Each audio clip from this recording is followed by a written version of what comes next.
Good afternoon. I will call the Lake Havasu Metropolitan Planning Organization Executive Board meeting on Tuesday, August 9th, 2022 at 2 p.m. to order. If you please join me in the Pledge of Allegiance.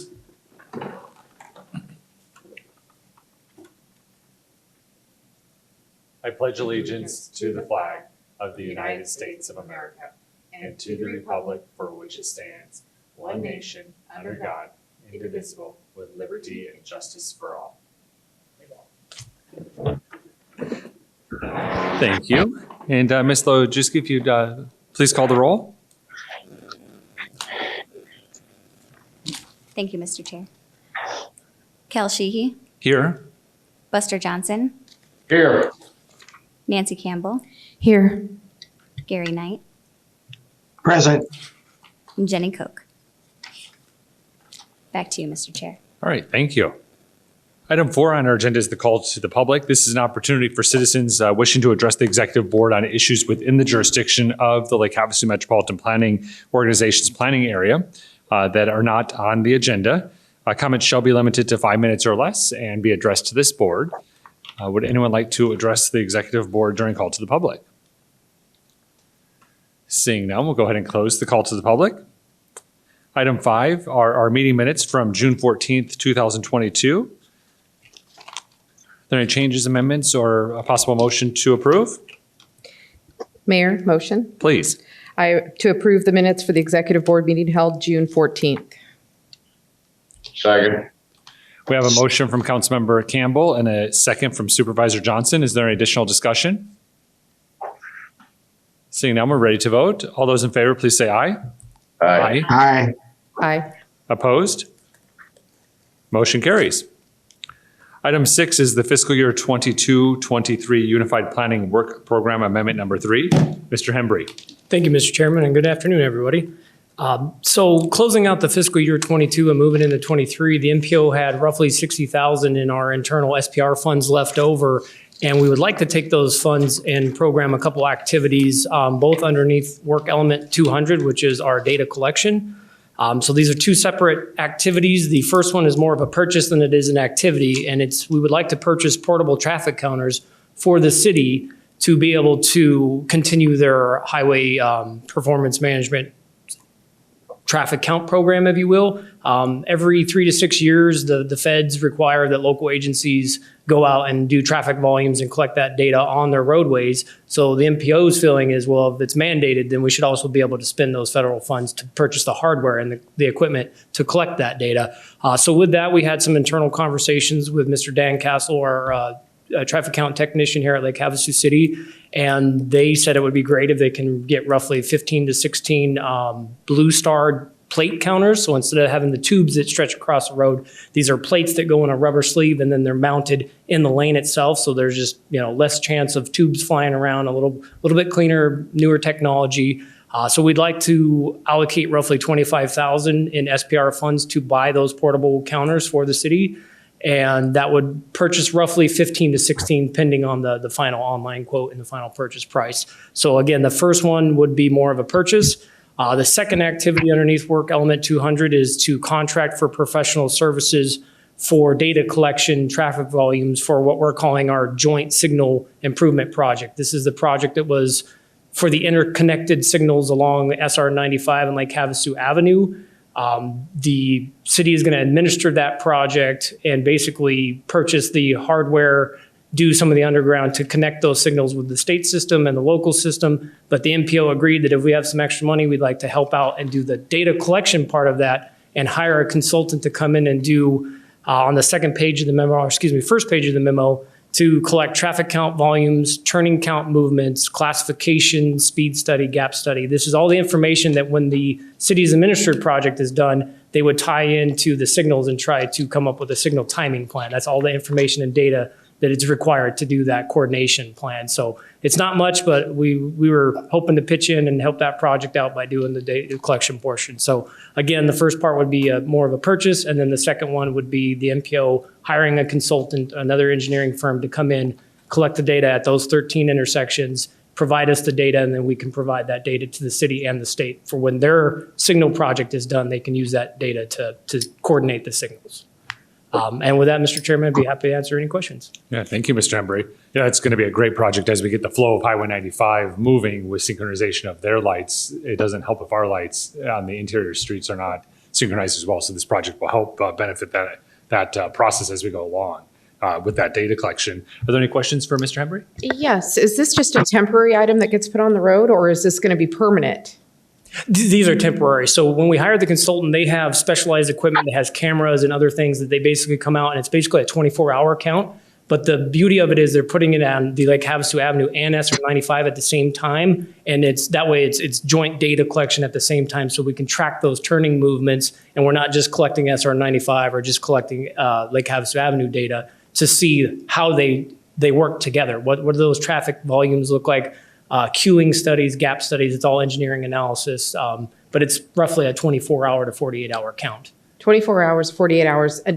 What time of the year would that be? We're looking timeline. We're hoping to have the consultant on board September, October. So more towards, I guess it would be fall/early winter. Okay, great. Thank you. Are there any additional questions for Mr. Embry? All right, hearing none, this is a public hearing. Would anyone like to address the executive board on this item? Seeing none, we'll close the public hearing and bring it back to the board for any additional discussion or possible motion. Chair, motion. Yes, please. Motion to approve the FY 22-23 Unified Planning Work Program, UPWP, amendment number 3. Second. We have a motion from Councilmember Campbell and a second from Supervisor Johnson. Is there any additional discussion? Hearing none, all in favor, please say aye. Aye. Aye. Opposed? Motion carries. Moving on to item 7 is the traffic count services contract for Lake Havasu Avenue and State Route 95 Signal Project. Mr. Hembry? Thank you, Mr. Chairman. So being extremely presumptuous and proactive, we actually sent out a quote for those traffic count services to get the consultant to come in and do that data collection along SR 95 and Lake Havasu Avenue. When we requested the quote, we only got 2 quotes back, one from all traffic data services for roughly $30,000 and also field data services for just over $30,000, $30,355, I believe. After having a few conversations with our other COGs and MPOs, the field data services came highly recommended.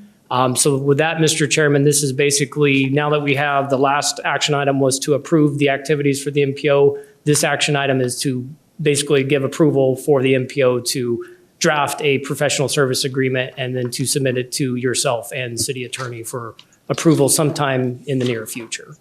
Again, this is just for data collection services along those 13 intersections. The price for both quotes came in roughly $30,000. So roughly $2,300 per intersection. And it's actually, I was kind of shocked. That's a few $100s shy of what the industry standard is. It's typically $25,000 to $3,000 per intersection for that exact scope of work for that type of data for traffic volumes. And with that, I'd be happy to answer any questions. Thank you. Are there any questions for Mr. Hembry on this item? All right, hearing none, this is a public hearing. Would anyone like to address the executive board on this item? Hearing none, we'll bring it back to the executive board for discussion or possible motion on item 7. Chair, motion. Yes, please. I motion to approve Lake Havasu MPO to proceed with professional service agreement contract for the traffic counting services with engineer firm Field Data Services.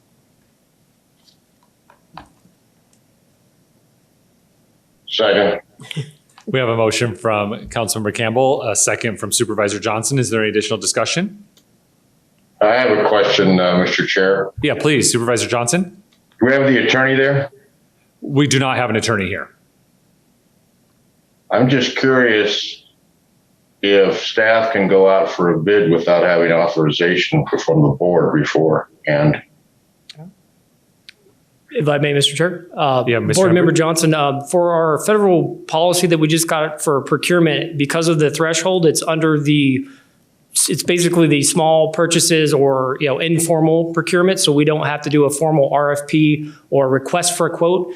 The simplified acquisition allows us to basically secure the 3-quote method. We can do that through email, through phone call. It's not that full-blown a formal solicitation process. That, for us, that threshold is anything above 250,000 is formal solicitation. Anything under would be simplified acquisition, and then anything under 10,000 is a micro purchase where we don't even need approval. From the feds or state, we can just go ahead and make that purchase. So this would fall into that simplified acquisition, where as long as we have the 3 quotes, we can do that via email, or even just like for the purchase of the traffic counters, we can just get online, pull up a few quotes, and then decide, is that what we want? But the MPO would still go through this board, and the reason why we do a professional service agreement is for full transparency, as the purchasing agents are you, Mr. Chairman, and the city attorney. So at the end of the day, you guys would still have full oversight and authority to approve or deny that contract. Mr. Chair, Yes, Supervisor Johnson? I understand what he's saying, but I don't know, maybe we can check with them later and go ahead with it and reconsider if we have to. But I still think you have to have the board approval before you go out for any kind of a bid.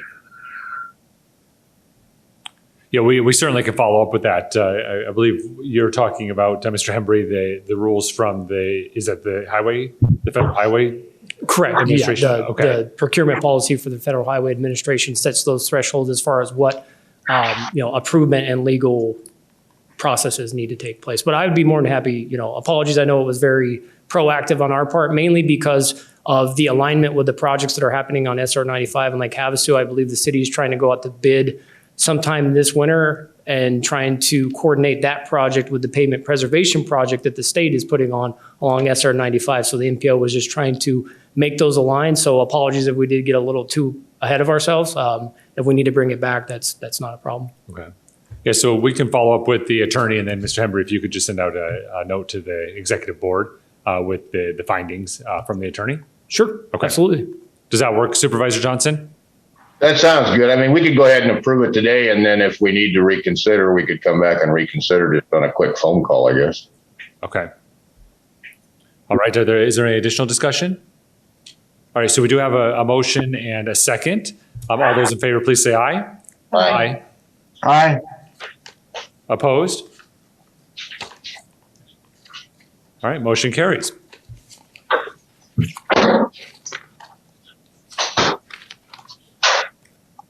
The next item on the agenda is number 8, the RTAC call for legislative set-aside projects for the 2023 session. Mr. Hembry?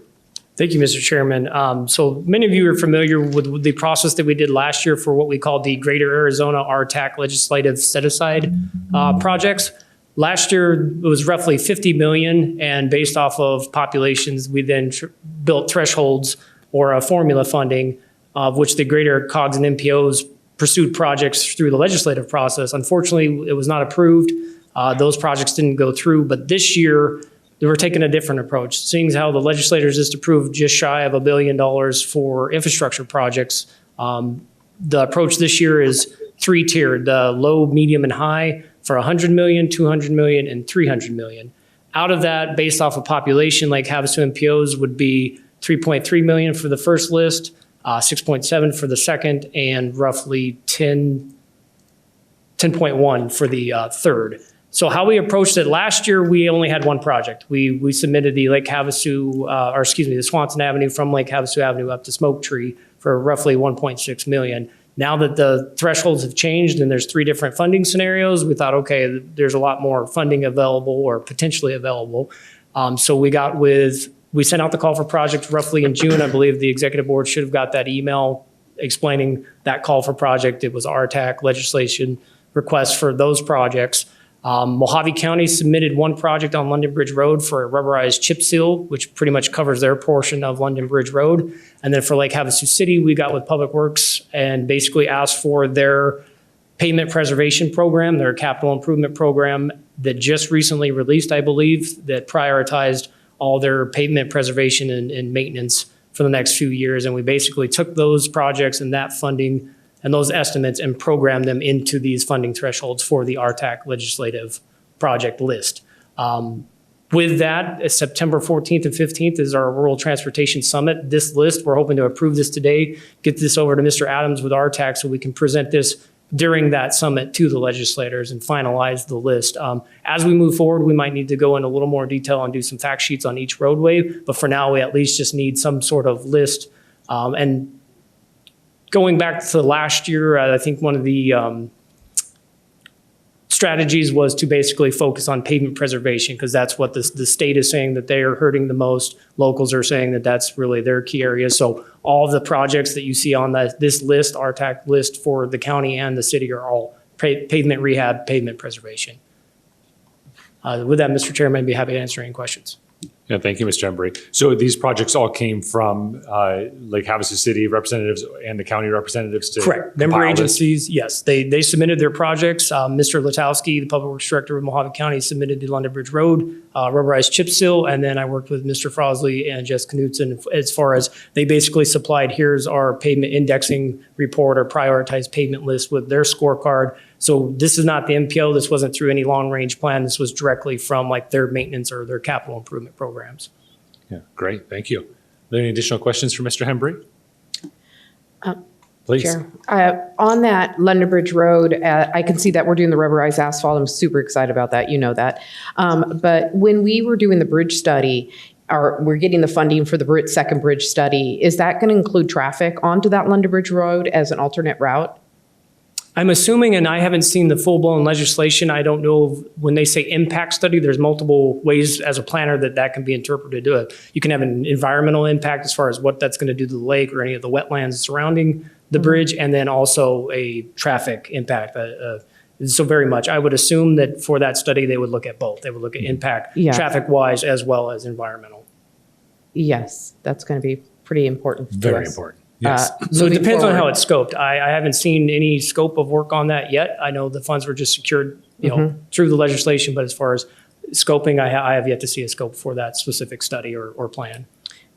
I would look, we've talked about that before as well, about the importance of these rural routes and how important they are to our community and getting people off the main highways and off to a slow it down rural route that actually pulls boats onto a second bridge. So these are things I'm so glad that you guys are keeping an eye on it, and I'm glad that we're moving forward with the rubberized asphalt. I think we're all going to be happier with that in the long run as well. I mean, the rubberized chip seal, pretty much the same thing, but very good. Thank you.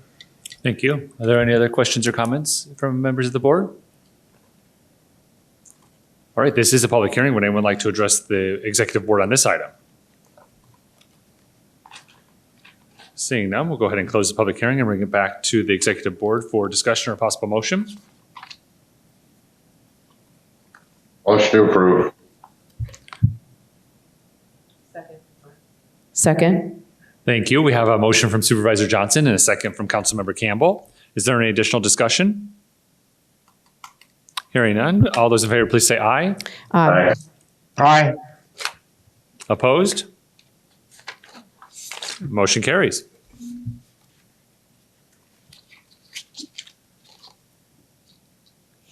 All right, item 9 is the Rural Transportation Advocacy Council report. Mr. Adam. Thank you, Mr. Chairman. And this is a good segue off of the last agenda item. I think that right now we are focused on ramping up for the next legislative session and determining what's going to be viable for next year. And that plays a lot into why we're taking this three-tiered approach with that list of projects. I think that obviously the election in November is probably going to have a big impact as far as what's possible for next year.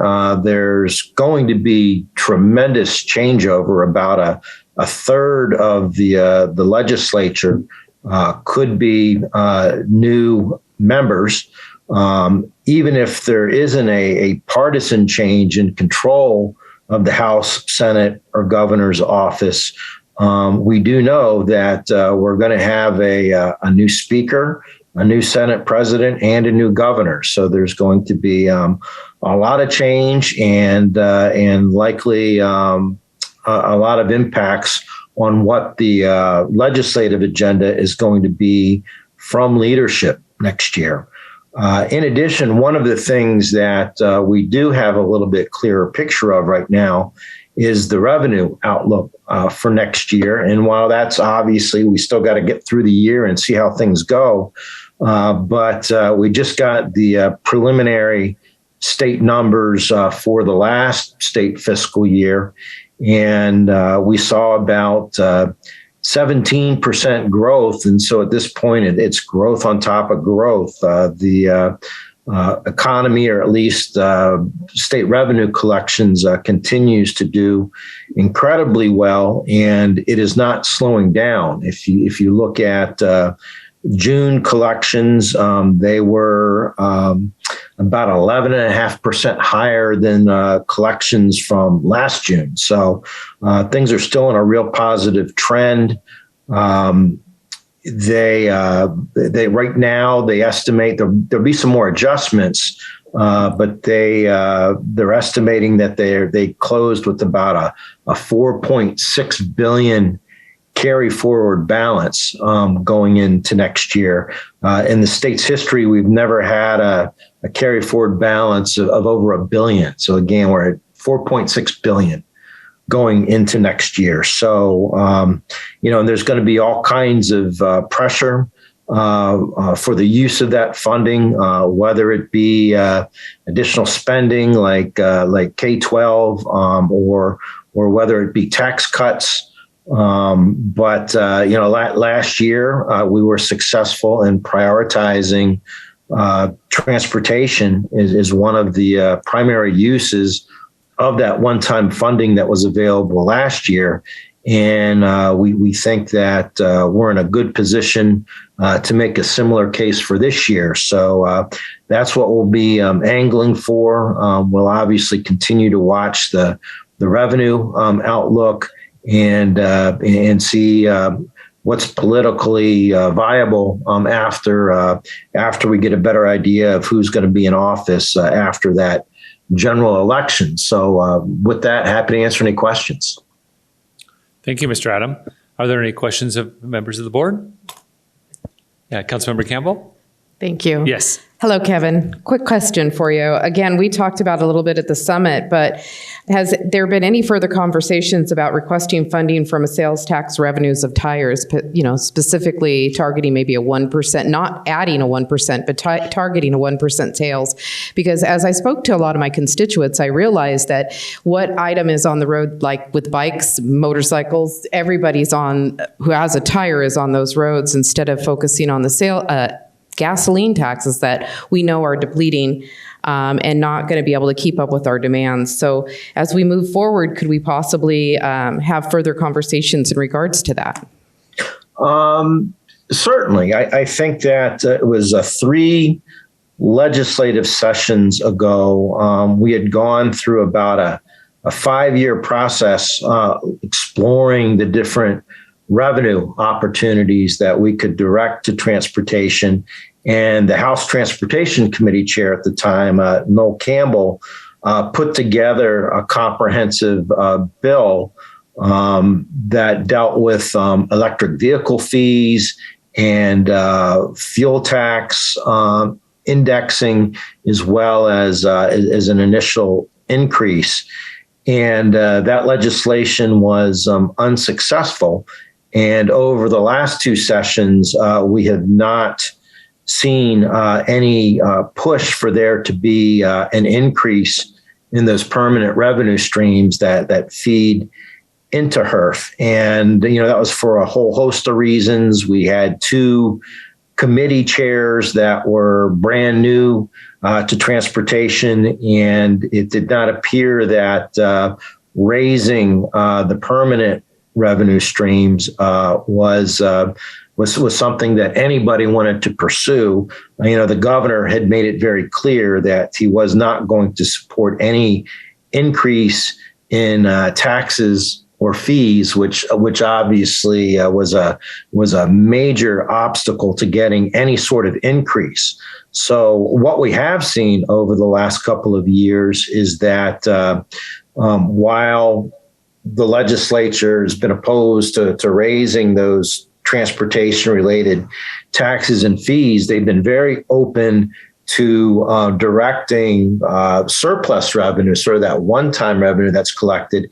That's sort of been their answer to trying to address some of the shortfalls that have been out there as far as underinvestment in the infrastructure. And so, again, we'll have to see what happens in November and who'll be in leadership and driving the agenda. As it stands right now, I'm speculating that I think lawmakers are still going to be very open to directing any one-time surplus general fund revenue to transportation. But it remains to be seen if they're going to be open to increasing the revenue sources. And in the event that they are, I think that a tire tax is something that I think certainly should be in the discussion. I think that does, quite honestly, I do think that does have a minimal level of revenue generation compared to some other potential sources, but I think you've got to put everything on the table if they decide to pursue those types of revenue increases. Thank you for your answer. And, you know, those bicycle tracks and roads they're really important to our community as well, and they should be contributing as well. Thank you so much for all you do. Are there any other questions or comments from members of the board? All right. Thank you, Mr. Adam. Thank you. The next item on our agenda is the Adot District Report. Is Mr. Steinberger with us? Yes, I'm here. Hi. Good afternoon. Yeah, sorry, had some technical difficulties getting on. My computer did an update to Zoom. But yeah, just to give a quick update, we're going to be submitting an HSIP application for median on SR 95. It's going to be from South Palo Verde to Industrial, and then North Palo Verde to Price Road. Also, the pavement preservation, minor preservation project from the California border to the Needle Mountain TI there at exit 2, milepost 2.4. The bids on that got rejected, and we're going to have to re-advertise that project. We're looking at different surface treatments like ACFC or microsil, and we're going to re-advertise that project. Also, for heading into Kingman on I-40 from Walnut Creek, milepost 33 all the way up to Holy Moses Wash, milepost 46, that's just outside of Kingman. That mill and fill project is scheduled to advertise at this time in December. And then we've also got from the Needle Mountain TI to milepost 8.3 right before the TI going on SR 95 into Havasu. That one is, we've got a mill and fill with some spot reconstruction in that project. That's going to advertise at the end of this fiscal year. And then also on the line today is our district administrator, Anthony Brozich. Are you still there, Anthony? Did you want to do any other updates and introduce yourself to the board? Thank you, Todd. No further updates, but appreciate you guys letting me attend. Sorry it's been so long. I've kind of been trying to play catch up here, getting all the meet and greets out of the way. I look forward to getting more time to spend with you guys and understand your concerns and how we can help. So thank you. Excellent. Thank you. Yeah, just one comment. I'm not sure if this would be for Anthony or Todd. In Lake Havasu City, especially from North Palo Verde out towards Chenoweth, the highway cleanup area, is there a regular schedule that happens, or do we just have to call on an interval to make that happen?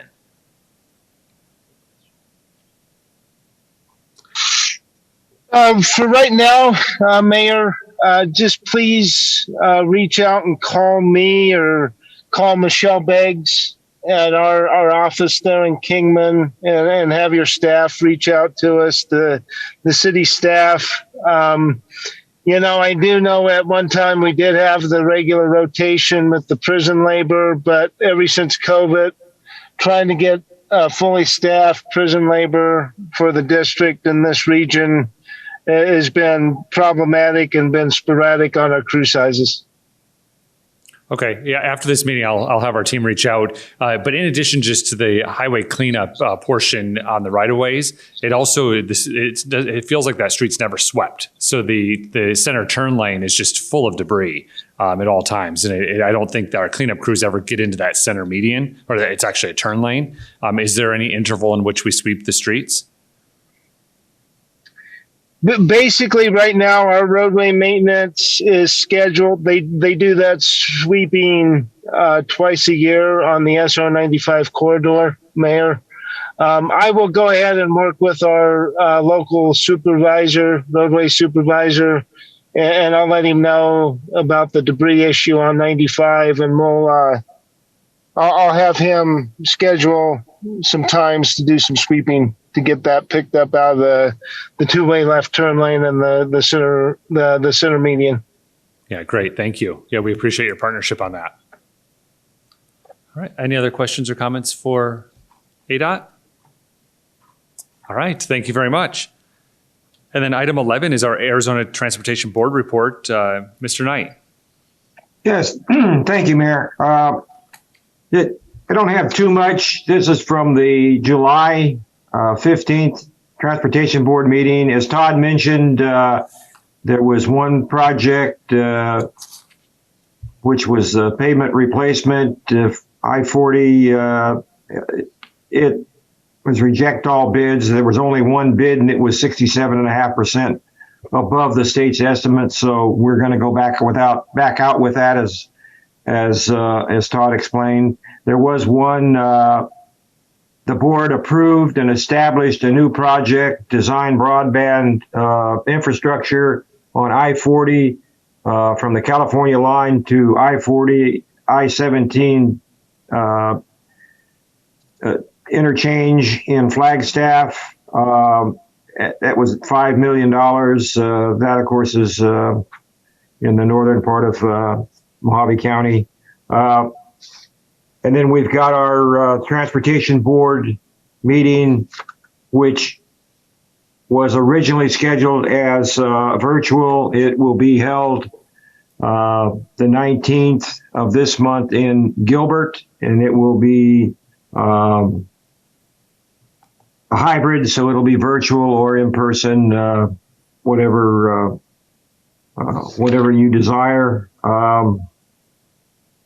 And just to add to Councilmember Campbell's comments, I've been pushing for quite some time, as Kevin can tell you, for a dedicated, thinking that we should advocate at our tax level for a dedicated revenue source for infrastructure besides HERF, something that rather than raise taxes, but it is a percentage of an existing tax like the income tax or sales tax or whatever might work, but so far I haven't had any luck either. But we definitely need a new or additional dedicated revenue source for infrastructure funding. Without it, I don't see how we're going to be able to keep going. I mean, we're not going to have budget surpluses forever. So we'll make do with what we can while we got them, but there'll be an end to that at some point in time. Anyway, that concludes my report. Thank you, Mr. Knight. Are there any questions for Mr. Knight? All right. Item 12 on our agenda is future agenda items. Do any members of the board have any future agenda items to consider? All right, then our upcoming meeting schedule is the Lake Havasu Metropolitan Planning Organization TAC meeting will be on September 27th, 2022 at 1:30 p.m. Our next Lake Havasu Metropolitan Planning Organization Executive Board meeting will be on October 11th, 2022 at 2 p.m. And then as Mr. Knight mentioned, our State Transportation Board meeting is on August 19th, 2022 in a hybrid situation, hosted in Gilbert, but also available virtually. I'll entertain a motion to adjourn. So moved. All right. We have a motion and a second to adjourn. Thank you all for being here and participating in our meeting, and we'll see you next time. Take care. We are adjourned.